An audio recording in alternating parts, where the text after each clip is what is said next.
Nosotros, el jurado, por unanimidad encontramos a la acusada, Lisa Jo Dykes, culpable de asesinato tal como se le imputa en la acusación.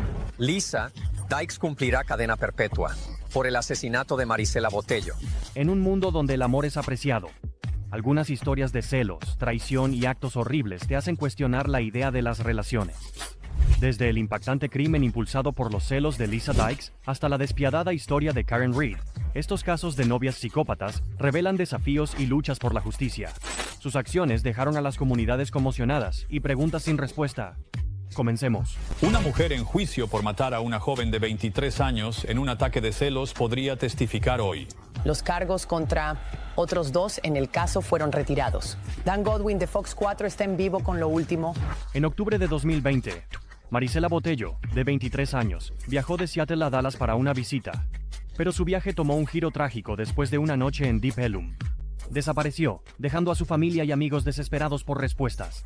Meses después, su cuerpo fue encontrado en una zona rural cerca de Wilmer, Texas, marcando el comienzo de una investigación angustiosa. La tragedia comenzó meses después, cuando los investigadores descubrieron su cuerpo en un área remota cerca de Wilmer, Texas, desentrañando una historia perturbadora. La investigación llevó a las autoridades a Lisa Dykes, su esposa, Nina Morano, y al rapero Charles Beltrán. Los fiscales revelaron una trágica secuencia de eventos, sugiriendo que Dykes, superada por los celos, atacó a Marisela después de encontrarla con Beltrán. Los fiscales dicen que Dykes mató a Botello en un ataque de celos en octubre de 2020 porque encontró a Botello en la cama con su novio. Aseguran que la situación escaló hasta convertirse en una confrontación fatal. La evidencia indicó que Dykes y Morano estaban trabajando juntas para ocultar el crimen, deshaciéndose del cuerpo de Marisela en un área desolada. Aunque se describió que Dykes y Morano tenían una relación única con Beltrán, Dykes lo negó, afirmando que sus lazos con Beltrán se limitaban a apoyar su carrera musical. Él dice que de alguna manera carecía de estabilidad familiar. No se graduó de la escuela secundaria y estaba entrando y saliendo de la cárcel. Ahora dice que no cometió este asesinato de Marisela Botello. Él dice que solo fue un testigo. A pesar de sus afirmaciones, los investigadores encontraron mensajes y evidencia de GPS que la conectaban con la escena del crimen. Este caso desgarrador dejó a la familia de Marisela lamentando la pérdida de una querida hija y hermana, mientras la justicia buscaba cerrar su dolor. A medida que avanzaba la investigación, los fiscales presentaron un caso sólido contra Lisa Dykes y Nina Morano. Usando datos de GPS, mostraron que ambas mujeres habían estado cerca del área rural donde más tarde se encontró el cuerpo de Marisela Botello, de 23 años. Esta evidencia contradecía directamente la afirmación de Dykes de que ella y Morano solo estaban visitando un centro de distribución de FedEx cercano. Añadiendo al rompecabezas, los mensajes de texto y los testimonios de testigos pintaron un cuadro preocupante de los eventos que llevaron a la trágica muerte de Marisela. Los fiscales argumentaron que los celos y la ira habían motivado las acciones de Dykes, proporcionando más evidencia para respaldar sus afirmaciones. En un giro dramático, después de su arresto inicial, Dykes y Morano lograron desactivar los monitores de tobillo ordenados por el tribunal y huyeron del país. Viajaron a Camboya, donde más tarde afirmaron que buscaban un nuevo comienzo y se sentían tratados injustamente. Su fuga solo aumentó la tensión en torno al caso, ya que planteó preguntas sobre sus motivos y responsabilidad. A pesar de sus esfuerzos por evadir la justicia, el sistema legal los alcanzó, asegurando que la trágica pérdida de Marisela Botello no quedara sin respuesta. Su familia continuó lamentando su pérdida, mientras buscaba justicia para la joven brillante que fue arrebatada demasiado pronto. Nosotros, el jurado, habiendo encontrado a la acusada Lisa Jo Dykes, culpable de asesinato como acusado. Después de 7 días de testimonios y solo 90 minutos de deliberación del jurado, Lisa Dykes fue declarada culpable de asesinato y manipulación de pruebas. Su esposa, Nina Morano, enfrentó cargos separados por su implicación. Dykes no mostró emoción alguna mientras se leía el veredicto, manteniendo su compostura mientras la jueza Nancy Mulder dictaba la sentencia. La fiscalía destacó las acciones de Dykes como una brutal traición de confianza, mientras que la defensa argumentó que las pruebas eran circunstanciales y que la investigación estaba defectuosa. Pero durante todo el juicio, Lisa no mostró ningún remordimiento. Luego desechó su cuerpo, después de encontrar a la joven de 23 años en la cama con su novio, Charles Beltrán. Marisela estaba visitando Dallas. Las secuelas del juicio trajeron una mezcla de alivio y tristeza. El hermano de Marisela Botello, Luis, pronunció una emotiva declaración de impacto de la víctima, compartiendo el dolor de perder a su hermana. Él dijo: "Ella siempre nos ha cuidado, a pesar de que perdimos a nuestra hermana, una querida primogénita y confidente". describió el profundo impacto que su muerte tuvo en su familia, especialmente en su madre, quien continuó mostrando resiliencia a pesar de la tragedia. Una historia de celos y traición de una novia. Pasamos a un crimen impactante que fue impulsado por una devastadora crisis de salud mental. Está acusada de matar a su novio apuñalándolo 108 veces. Y ahora hay furia por el hecho de que se le ha perdonado la cárcel, después de que el juez dictaminara que no estaba en control. En mayo de 2018, un evento trágico e impactante se desarrolló en Thousand Oaks, California, cuando Breen Specher, de 32 años, apuñaló fatalmente a su novio, Chad O'Melia, más de 100 veces. Lo que inicialmente parecía un crimen brutal, se convirtió en una batalla legal controvertida en torno a la salud mental y la psicosis inducida por sustancias. Breen y Chad habían estado saliendo solo unas pocas semanas cuando la tragedia ocurrió la noche del 27 de mayo de 2018. La pareja estaba pasando tiempo junta en el apartamento de Chad en Thousand Oaks, California. Decidieron fumar marihuana, una sustancia con la que Breen tenía poca experiencia. Después de que su primer intento no produjera ningún efecto notable, Chad supuestamente la animó a intentarlo de nuevo. Lo que siguió fue un giro devastador de los acontecimientos. Breen comenzó a experimentar lo que los expertos describieron más tarde como un trastorno psicótico inducido por el cannabis. Se volvió desorientada, abrumada y completamente fuera de control. En una nube de confusión, Breen agarró un cuchillo de pan dentado y atacó a Chad. Para cuando llegó la policía, la escena era desgarradora. Chad yacía inmóvil y Breen sostenía el cuchillo, histérica y en estado de shock. En su estado frenético, Breen incluso se volvió el cuchillo contra sí misma, hiriéndose el cuello. Los oficiales actuaron rápidamente, usando una pistola eléctrica y porras para desarmarla y someterla. Chad fue declarado muerto en la escena, dejando a su familia y amigos devastados. Lo que comenzó como una noche tranquila se convirtió en un momento de dolor inimaginable, alterando para siempre las vidas de todos los involucrados. El trágico incidente rápidamente ganó atención global, mientras los seres queridos de Chad pedían justicia, luchando por aceptar la impactante pérdida. En la sala del tribunal, los fiscales pintaron un cuadro sombrío y desgarrador de los eventos que se desarrollaron.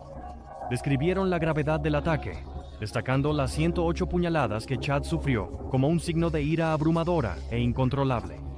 Sin embargo, la defensa de Breen ofreció una perspectiva diferente. Explicaron que sus acciones no fueron intencionales, sino el resultado de una rara crisis de salud mental. Los expertos testificaron que Breen había experimentado lo que se conoce como un trastorno psicótico inducido por el cannabis, una condición desencadenada por su reacción a la marihuana esa noche. Describieron cómo su estado mental en ese momento la dejó incapaz de entender lo que estaba sucediendo o de controlar sus acciones. Y cuando me acerqué a él, vi el cuchillo en mi mano izquierda apuñalar su abdomen. Y luego todo se volvió negro. El caso dejó a muchos divididos. Por un lado, la familia de Chad buscaba responsabilidad por la devastadora pérdida de su hijo y hermano. Por otro lado, el equipo legal de Breen suplicaba comprensión, enfatizando el papel que su salud mental jugó en la tragedia. La sala del tribunal se convirtió en un lugar de testimonios emocionales y preguntas difíciles, mientras todos lidiaban con cómo pudo haber ocurrido un evento tan impensable. Después de años de procedimientos legales, un jurado condenó a Breen por homicidio involuntario. En enero de 2024, el juez David Worley la sentenció a 2 años de libertad condicional y 100 horas de servicio comunitario en lugar de prisión. Esta decisión, que reconoció su psicosis inducida por el cannabis, provocó fuertes reacciones. El padre de Chad, Shaun O'Melia, expresó su indignación, afirmando que el fallo sentó un precedente peligroso, diciendo: "Acaba de dar a todos en el estado de California que fuman marihuana una licencia para matar a alguien". Breen y su familia lloraron de alivio tras la decisión del juez, mientras que los seres queridos de Chad quedaron devastados, sintiendo que no se había hecho justicia. El público también salió a las calles en busca de justicia. El caso destacó la compleja interacción entre la salud mental, el uso de sustancias y la responsabilidad penal, dejando a la comunidad dividida sobre si el castigo de Breen era adecuado para su crimen. Breen se mudó a Los Ángeles para comenzar su carrera como audióloga, con su perro de servicio auditivo, Aria, a su lado. Las dos pasaban gran parte de su tiempo libre juntas. El caso de Breen resalta las complejidades de la salud mental y la justicia. El siguiente caso muestra cómo las relaciones volátiles se convirtieron en tragedia. Se amaban profundamente y peleaban con el mismo nivel de intensidad. Y cuando uno de ellos termina muerto, la policía tiene que decidir si fue defensa propia o asesinato premeditado. En una tranquila noche de septiembre de 2015, Caleb Whitehall y su novio, Justin Johnson, estaban envueltos en una acalorada discusión en su casa compartida en Kentucky. La confrontación terminaría en tragedia, llevando a un caso criminal que cautivó a la comunidad y reveló las oscuras corrientes subyacentes de una relación problemática. La discusión comenzó cuando Justin Johnson se enteró de que Carlake Whitehall planeaba dejarlo. Lo que comenzó como un intercambio acalorado rápidamente se convirtió en caos, con sus desacuerdos extendiéndose por toda la casa. Los testigos describieron más tarde una escena tumultuosa, donde las emociones estaban a flor de piel. Durante la altercación, Johnson supuestamente puso a Whitehall en una llave de cabeza, intentando controlar la situación.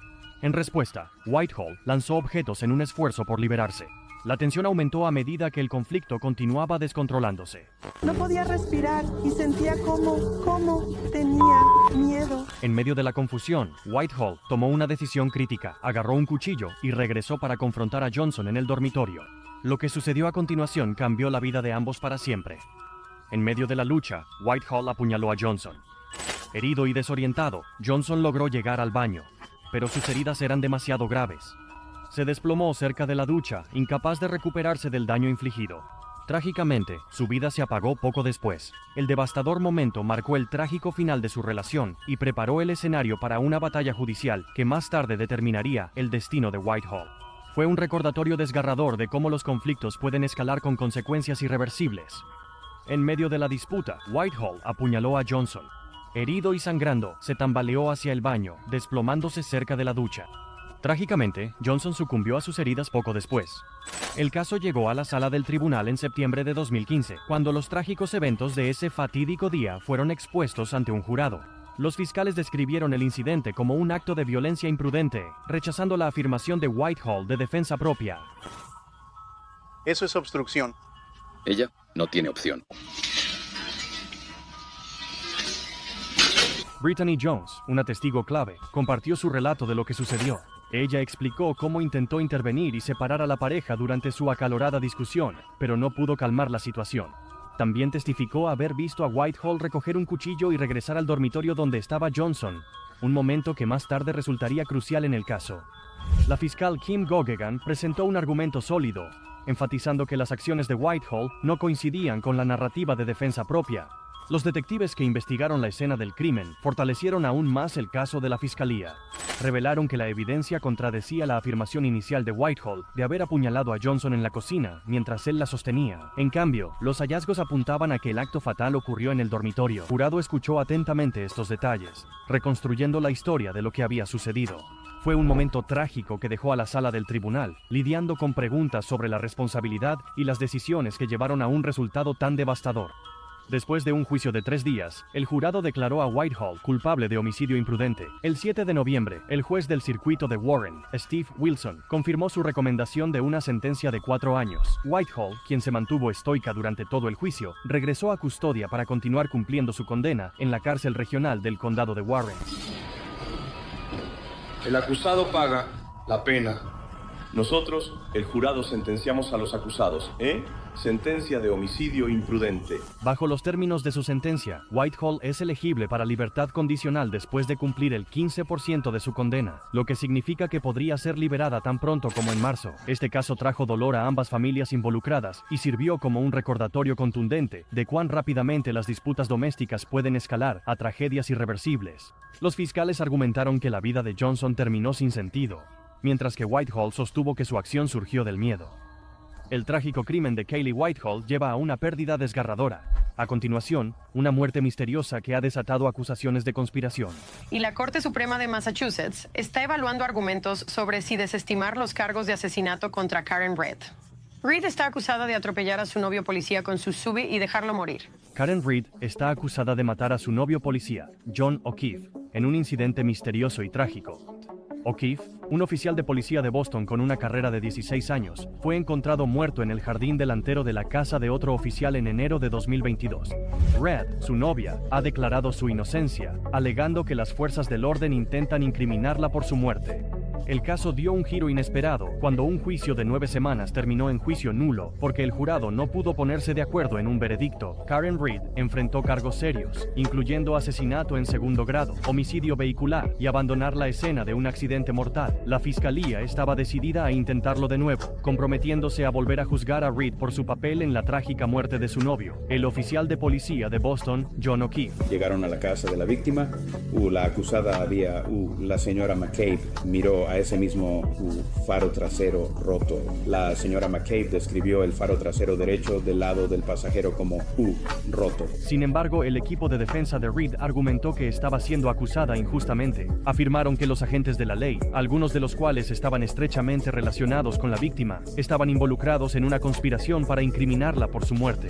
La defensa pintó un cuadro de una situación complicada, sugiriendo que había muchas preguntas sin respuesta en torno a la muerte de O'Keefe y que las acciones de Read habían sido malinterpretadas. Para posponer su nuevo juicio por asesinato a una fecha posterior. Read está acusada en relación con la muerte de su novio, el oficial de policía de Boston, John O'Keefe. A medida que el caso continúa, el misterio se profundiza, con ambas partes presentando argumentos sólidos. Read insiste en que es inocente y está decidida a limpiar su nombre, mientras que la familia y amigos de O'Keefe buscan justicia. La sala del tribunal sigue siendo un lugar de tensión, ya que todos esperan que la verdad finalmente salga a la luz y traiga resolución a esta desgarradora situación. La noche de la muerte de John O'Keefe comenzó como cualquier otra, pero la tensión había estado creciendo en su relación con Karen Read. Después de una discusión en un bar, Read dejó a O'Keefe en una fiesta posterior, sin saber que esa sería su última noche juntos. A la mañana siguiente, Read descubrió su cuerpo afuera de la casa de Brian Albert, un sargento retirado de la policía de Boston. Y debo señalar que la caracterización de esa entrevista por parte de la fiscalía es incorrecta e incompleta. Presenté un informe adicional de Boston 25. Los investigadores encontraron pistas que vinculaban el vehículo de Read con la escena, incluyendo una luz trasera rota y rastros de ADN de O'Keefe en el coche. La evidencia sugería que el SUV de Read podría haber estado involucrado en el incidente, planteando preguntas sobre lo que sucedió esa noche. Sin embargo, el equipo de defensa de Read argumentó que la muerte de O'Keefe podría haber sido el resultado de una violenta altercación en la fiesta posterior. Sugirieron que otras personas en la reunión, incluyendo a Albert y su familia, podrían haber jugado un papel. Durante todo el juicio, Karen solo sonreía, ya que sabía que todo estaría a su favor. El juez negó la solicitud de defensa de traer de vuelta a los jurados al tribunal para verificar veredictos en 2 cargos, y ahora la Corte Suprema de Massachusetts tomará una decisión. La defensa pintó un cuadro de una situación caótica, donde la verdad no estaba clara y nadie realmente sabía lo que había sucedido. A medida que la investigación continúa, la búsqueda de respuestas se vuelve más complicada, con ambas partes tratando de reconstruir los eventos que llevaron a esa fatídica mañana. A pesar de las pruebas presentadas por la fiscalía, la defensa de Read argumentó que la investigación estaba sesgada, particularmente debido a las relaciones cercanas entre algunas de las figuras clave involucradas, incluyendo los vínculos de Albert con las fuerzas del orden. Afirmaron que Read fue injustamente señalada como sospechosa. El juez negó una solicitud para desestimar los cargos, y se ha programado un nuevo juicio para el 1 de abril. Durante todo el juicio, Read mantuvo su inocencia, mientras que la familia y amigos de O'Keefe buscaban justicia por su muerte. El caso ha dejado a muchos cuestionándose si la persona correcta está siendo juzgada, y si realmente se puede hacer justicia en una situación tan complicada y cargada emocionalmente. Ustedes solos determinan qué evidencia creen. Ustedes determinan los hechos de este caso. El siguiente caso nos lleva a Melanie Lynn Maguire, cuya historia desvela un relato escalofriante de un asesinato calculado y una serie de pruebas impactantes que dejaron a los investigadores y al público atónitos. El último y tercer maletín, que contenía restos humanos, fue llevado a la orilla el domingo. La policía recibió una pista de un navegante recreativo sobre su ubicación en el agua cerca de la segunda isla del puente túnel de la bahía de Chesapeake. En 2004, Melanie Lynn Maguire estaba viviendo lo que parecía ser una vida idílica. Enfermera y madre, parecía tenerlo todo bajo control. Pero a puertas cerradas, su matrimonio con William Bill Maguire se estaba desmoronando. Lo que comenzó como una discordia matrimonial se convertiría en un escalofriante caso que horrorizó a toda una comunidad. Su nombre era Bill Maguire. Era esposo, padre de 2 niños pequeños. Tenía 2 hermanas. La víctima de un crimen atroz.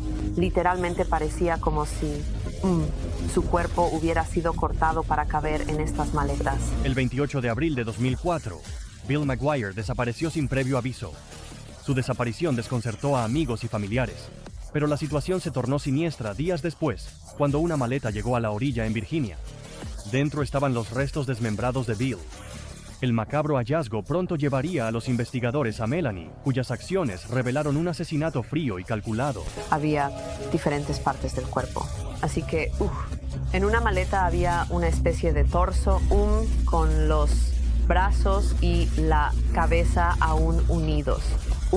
En una segunda maleta estaba la zona de la pelvis y en la tercera maleta estaban realmente las piernas hacia abajo. El cuerpo de Bill fue encontrado en 3 maletas separadas esparcidas por la bahía de Chesapeake, cada una conteniendo una pieza aterradora del rompecabezas. Melanie afirmó que su esposo se había ido después de una discusión, pero los investigadores descubrieron que había comprado un arma solo días antes de que Bill desapareciera. Evidencias de grandes bolsas de basura, suministros de limpieza y recibos vincularon a Melanie con el crimen, desentrañando aún más su historia cuidadosamente elaborada. Una mujer que está siendo juzgada por su propia vida. Ella dice que la verdadera verdad detrás del crimen nunca ha sido revelada. Sin historial de violencia y sin un motivo aparente para el asesinato. Los fiscales argumentaron que Melanie había drogado a Bill, le disparó 2 veces y desmembró su cuerpo para cubrir sus huellas. ¿El motivo? Terminar su matrimonio y comenzar una nueva vida con su amante, un doctor con el que trabajaba. Melanie McGuire, apodada la asesina de la maleta. El 23 de abril de 2007 fui condenada por el asesinato y desmembramiento de mi esposo. En la sala del tribunal, la fiscalía presentó una narrativa escalofriante respaldada por pruebas forenses. Las fibras en la maleta coincidían con las de la casa de Melanie. Las grabaciones de vigilancia y los registros financieros revelaron la compra de suministros utilizados para cometer y ocultar el crimen. Durante todo el juicio, Melanie se sentó con una calma inquietante, negando todas las acusaciones. Su comportamiento sereno contrastaba con las pruebas impactantes, dejando al jurado y a los presentes en la sala del tribunal inquieto. Culpable. ¿Cómo nos encuentran en el cargo de la acusación que acusa a Melanie McGuire de profanar restos humanos entre el 28 de abril de 2004 y el 5 de mayo de 2004 en el municipio de Woodbridge, condado de Middlesex, Nueva Jersey, en otros lugares y dentro de la jurisdicción de este tribunal? Culpable. Después de un juicio agotador, el jurado emitió un veredicto rápido: culpable de asesinato en primer grado. Melanie Lynn McGuire fue sentenciada a cadena perpetua sin posibilidad de libertad condicional en 2007. La familia de Bill describió el inmenso dolor de perderlo de una manera tan horrible, pero encontraron consuelo al saber que se había hecho justicia. En este caso, el crimen fue tan atroz, tan cruel y tan depravado que el tribunal considera que se debe imponer la pena máxima. Dentro de la sala del tribunal, el dolor de la familia de la víctima era inconfundible, mientras escuchaban los horribles detalles de lo que le sucedió a William McGuire. Declaraciones llorosas de sus seres queridos pintaron el retrato de un hombre lleno de vida y profundamente extrañado, pero fue la actitud de Melanie la que atrajo más atención. Cuando recuerdo a mi tío, lo primero que veo es una maleta empapada. Pedimos que le quiten su libertad, como ella hizo con Billy. Durante todo el juicio, mantuvo un aire de calma, casi inquietantemente compuesta, incluso cuando los fiscales presentaban pruebas condenatorias. Hubo momentos en los que parecía garabatear notas, su expresión indescifrable, como si estuviera desconectada de las devastadoras consecuencias de sus acciones. O alrededor del 26 de abril de 2004 y el 5 de mayo de 2004, en el municipio de Woodbridge, condado de Middlesex, Nueva Jersey, en otros lugares y dentro de la jurisdicción de este tribunal. Clearly culpable. Durante su sentencia, la compostura de Melanie se quebró ligeramente. Sacudió la cabeza y susurró a su abogado, insistiendo aún en su inocencia. Mientras el juez dictaba la sentencia de cadena perpetua, evitó mirar directamente a la familia de la víctima, con la mirada fija hacia abajo. Fue un momento que subrayó su negativa a aceptar responsabilidad, dejando a los presentes con una impresión inquietante de una mujer incapaz de sentir remordimiento. A continuación, nos dirigimos al inquietante caso de Eloma Curry Walker, cuyas acciones revelaron un escalofriante desprecio por la vida. Las horas tranquilas de Cleveland, Ohio. La vida de servicio y amor de un bombero fue truncada en una traición que conmocionó a la comunidad. William Walker, un querido bombero veterano, fue asesinado a tiros a pocos pasos de la casa que compartía con su nueva esposa, Eloma Curry Walker.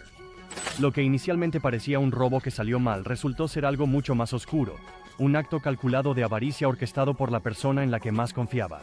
Hace 10 años este mes, el teniente bombero de Cleveland, William Walker, fue asesinado, disparado en la entrada de su casa, en lo que las autoridades descubrirían que era un complot de asesinato por encargo, ideado por su esposa. Al principio, el asesinato de William Walker dejó a los investigadores desconcertados. El bombero de 45 años no tenía enemigos conocidos, y su dedicación a su familia y comunidad hacía que el crimen pareciera sin sentido. Pero bajo la superficie, Uloma Curry Walker había estado viviendo una mentira. Ahogada en deudas y desesperada por encontrar una salida, ideó un plan escalofriante. Solo 4 meses después de casarse con William, planeó su asesinato para reclamar su póliza de seguro de vida de $100,000, viendo su vida como una forma de borrar sus problemas financieros. Uloma se acercó a su hija de 17 años y al novio de su hija, Chad Padgett, para ayudar a reclutar al sicario. Chad, a su vez, reclutó a Chris Hain, un joven conocido. Para Uloma, esto no se trataba solo de dinero, se trataba de manipulación, usando a todos a su alrededor para lograr su siniestro objetivo. El 3 de noviembre de 2013, Walker fue disparado varias veces en su entrada. No lo logró. Yo trabajaba en el Hospital Metro en la sala de emergencias y Will era mi paciente, así que supe que venía cuando escuché que le habían disparado. El 3 de noviembre de 2013, el plan de Uloma se hizo realidad. William había regresado a casa después de un largo día de trabajo cuando Chris Hain lo emboscó fuera de su garaje y le disparó varias veces. El vecindario se estremeció por el sonido de los disparos y la policía llegó rápidamente al lugar. El acto de Uloma comenzó a desmoronarse casi de inmediato. Ella interpretó el papel de la viuda afligida, pero rápidamente levantó sospechas con su comportamiento calmado y sus historias inconsistentes. Los investigadores descubrieron que la póliza de seguro de vida de William aún tenía a su exesposa como beneficiaria, lo que significaba que Uloma no ganaría nada con el asesinato. A medida que los detectives investigaban más a fondo, descubrieron pruebas condenatorias. Chad Padgett confesó su participación, exponiendo la red de manipulación que Uloma había tejido. Los mensajes de texto y los testimonios revelaron sus intentos de orquestar el crimen y silenciar a los involucrados. El lunes, el fiscal del condado de Cuyahoga, Tim McGinty, anunció que un total de 5 personas estuvieron involucradas en su asesinato, lo que él llama un asesinato por encargo, orquestado por su esposa, Uloma Walker Curry. Los investigadores dicen que Uloma estaba cometiendo fraude financiero a su nombre. Dicen que ella tenía miedo de que él descubriera lo que estaba haciendo y asumió que podría usar su seguro de vida para pagar deudas. 98 y 191 fue acusado de Uloma Curry. La coacusada está pendiente de la... ¿Tiene un abogado? ¿Tiene dinero o fondos para contratar un abogado? En 2017, Uloma Curry Walker fue llevada a juicio. La sala del tribunal estaba llena de tensión mientras la fiscalía exponía los horribles detalles del caso. Los testimonios de su hija y Chad Padgett pintaron un cuadro escalofriante de su disposición a explotar incluso a su propia familia. Después de solo 2 horas de deliberación, el jurado emitió su veredicto: culpable de asesinato agravado, conspiración y otros cargos. El juez no se contuvo durante la sentencia, condenando a Uloma por sus acciones frías y calculadas. Fue sentenciada a cadena perpetua sin posibilidad de libertad condicional. Estamos simplemente conmocionados y consternados. Mi padre no merecía esto en absoluto. Era un gran hombre, un gran modelo a seguir. Era un gran hombre, un gran padre, un gran bombero, un gran compañero. Trabajamos juntos en los mismos camiones de bomberos muchas veces.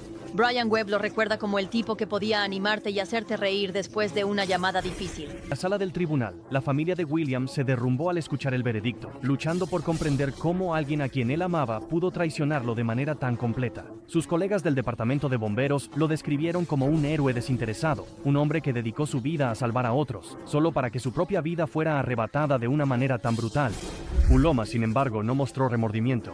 Su expresión vacía cuando se anunció la sentencia envió escalofríos por la sala del tribunal, un marcado contraste con las lágrimas y el dolor de los seres queridos de William. A continuación, pasamos al inquietante caso de Kelly Cochran, cuyas acciones escalofriantes dejaron un camino de destrucción y plantearon preguntas perturbadoras sobre sus verdaderas intenciones. Cuando miras a los ojos de la llamada Mujer Diablo de Michigan, ¿qué ves? Veo exactamente lo que vi desde el principio. Ella es una de las personas más manipuladoras que jamás conocerás. Ella y su esposo, habían hecho un acuerdo la noche de su boda de que si, uno tenía una aventura con otra persona, era su responsabilidad matar a la persona con la que tuvieron la aventura. En la superficie, Kelly Cochran parecía llevar una vida ordinaria en Michigan con su esposo, Jason Cochran. Pero a puertas cerradas, su relación estaba lejos de ser típica. La pareja había hecho un pacto oscuro y escalofriante. Si alguno de ellos alguna vez engañaba, se verían obligados a asesinar al amante. Este retorcido acuerdo sentaría las bases para un crimen tan horripilante que dejó a los investigadores luchando por reconstruir la profundidad de la crueldad de Kelly. Tan pronto como entras en la casa, se te eriza el vello de la nuca. Algo le pasó a él, lo sabía, en mi corazón. Kelly llevaba los pantalones en la familia, así que lo que ella quería, Jason lo hacía. En octubre de 2014, Chris Regan, un compañero de trabajo y amante de Kelly Cochran de 53 años, desapareció misteriosamente en la península superior de Michigan. Se estaba preparando para mudarse de la ciudad cuando de repente desapareció sin dejar rastro. Cuando la policía comenzó a investigar, encontraron el coche de Chris abandonado en un estacionamiento de Parque y Viaje. Dentro, había una nota adhesiva con direcciones a la casa de Kelly Cochran, colocándola inmediatamente en el centro de la sospecha. Kelly inicialmente negó cualquier implicación, insistiendo en que no sabía nada sobre el paradero de Chris, pero su comportamiento levantó sospechas. A medida que los investigadores profundizaban, descubrieron que Kelly y Jason Cochran habían atraído a Chris a su casa bajo el pretexto de una velada romántica, solo para emboscarlo brutalmente. Jason le disparó a Chris con un rifle, llevando a cabo el acuerdo mortal, mientras Kelly observaba. Chris Regan desapareció en la península superior de Michigan en octubre de 2014. La investigación sobre su desaparición no llevó a ninguna parte. Cochran y su esposo Jason habían sido interrogados, pero no arrestados. Lo que comenzó como un pacto para castigar la infidelidad, pronto se convirtió en una pesadilla de encubrimiento. La pareja desmembró el cuerpo de Chris, deshaciéndose de sus restos en la agreste naturaleza de la península superior de Michigan. A pesar de sus esfuerzos, las crecientes inconsistencias de Kelly y las pruebas que apuntaban a su implicación mantuvieron a la policía acercándose. Poco después de que la pareja regresara al noroeste de Indiana, cuando Jason Cochran murió de una aparente sobredosis de heroína, las piezas comenzaron a encajar. Después de años de sospechas, el mundo de Kelly comenzó a desmoronarse. En 2016, Jason Cochran fue encontrado muerto en su casa en Indiana, supuestamente por una sobredosis de heroína. Pero la familia de Jason creía lo contrario, y una autopsia reveló que su muerte fue intencional. Kelly le había inyectado una dosis letal, silenciándolo permanentemente y poniendo fin a su oscura asociación. A quien ella dijo que su ahora difunto esposo había matado y con su ayuda desmembrado. Llevó a los investigadores al lugar donde arrojaron los restos. Por esa área, un poco a la derecha y hacia atrás un poco. Ahora viuda, Kelly huyó del área, pero las autoridades pronto la alcanzaron. Durante el interrogatorio, hizo confesiones impactantes, admitiendo no solo el asesinato de Jason, sino también haber ayudado a planear y llevar a cabo el asesinato de Chris Regan. Incluso afirmó haber matado a múltiples otras víctimas, aunque estas confesiones nunca han sido completamente corroboradas. La asesina convicta, Kelly Cochran, recibió cadena perpetua sin libertad condicional. Cochran fue declarada culpable de asesinato en primer grado, complicidad a finales de febrero. En 2017, Kelly Cochran fue condenada por el asesinato de Chris Regan y sentenciada a cadena perpetua sin posibilidad de libertad condicional. También fue declarada culpable de la muerte de Jason Cochran, añadiendo otros 65 años a su sentencia. Los fiscales la describieron como manipuladora, calculadora y carente de remordimientos. Una mujer que no solo orquestó crímenes brutales, sino que se deleitó en el caos que dejó a su paso. ¿Tienes conciencia? ¿Es esto como, quiero decir, siempre te has sentido así? Siempre he sido así realmente, señora. Las escalofriantes cartas de despedida de Kelly, escritas poco antes de su arresto, insinuaban su completo desapego de la realidad. Se refería a sí misma como un diablo en forma humana, sin dejar dudas sobre la oscuridad dentro de ella. Todos simplemente lloraron y... La familia de Chris estaba sentada justo detrás de mí, y lo primero que hice fue darme la vuelta y abrazarlos. En la sala del tribunal, los seres queridos de Chris Regan se sentaron en un silencio atónito mientras Kelly detallaba los eventos que llevaron a su muerte. Las descripciones de su traición y brutalidad eran casi insoportables. La familia de Jason Cochran, aún lidiando con su asesinato, expresó su dolor por haber sido engañada por la personalidad manipuladora de Kelly. Si nunca me hubiera conocido, estaría aquí hoy. Kelly Cochran, de 35 años, nunca volverá a caminar libre. Condenada por matar a su amante y luego a su esposo. El comportamiento de Kelly durante su juicio fue frío y sin emociones, dejando a los presentes conmocionados por su falta de humanidad. Sus declaraciones sobre tener más víctimas horrorizó aún más a todos, consolidando su reputación como una de las asesinas más escalofriantes en ser juzgada. Ahora nos dirigimos al caso de Nikki Sue Ansel, una mujer cuyo perturbador crimen dejó un impacto duradero en aquellos más cercanos a ella y continúa atormentando a quienes escucharon su historia. Nikki Sue Melissa Ansel, conspiración para cometer asesinato. En cuanto al cargo de conspiración para cometer asesinato, encontramos a la acusada, Nikki Sue Melissa Ansel, culpable. No fue suficiente que Nikki Sue Ansel ya estuviera engañando a su esposo. Tuvo que empeorar las cosas haciendo que lo mataran. El 2 de enero de 2020, se recibió una llamada frenética al 911. Nikki Sue llegó a casa y encontró que su casa estaba en llamas. Dijo que tenía miedo de que su esposo estuviera atrapado adentro. Según Nikki, había estado fuera de casa por unos días cuando recibió una llamada del compañero de trabajo de su esposo, quien dijo que él no había ido a trabajar por unos días. Vine aquí para verificar. Mi esposo había enviado un mensaje de texto diciendo que no había ido hoy y yo no había escuchado. Y entonces vine aquí para verificar y entro y abro la puerta de al lado y entro y la casa está llena de humo. No puedo entrar por la puerta. Hay demasiado humo en la casa. Cuando los bomberos llegaron a la escena, encontraron el cuerpo de Chad Ansel, de 42 años, dentro de su dormitorio. Fue declarado muerto y se realizó una autopsia. Pronto se reveló que el incendio no fue lo que mató a Chad. Había sido disparado varias veces con una escopeta. Al principio, los investigadores creyeron que se había suicidado y que el incendio de la casa fue causado por un calentador de propano. Otra investigación reveló que Chad no pudo haberse suicidado, y fue entonces cuando la historia que dio Nikki comenzó a desmoronarse. El arma fue encontrada cerca de la cama y no cerca de Chad en el suelo. También se reveló que el incendio había sido intencional después de que se encontrara un acelerante en el dormitorio. Al principio, nadie realmente sospechaba de Nikki. Eso fue hasta que las imágenes de seguridad mostraron a Nikki con un hombre en varios lugares de su área.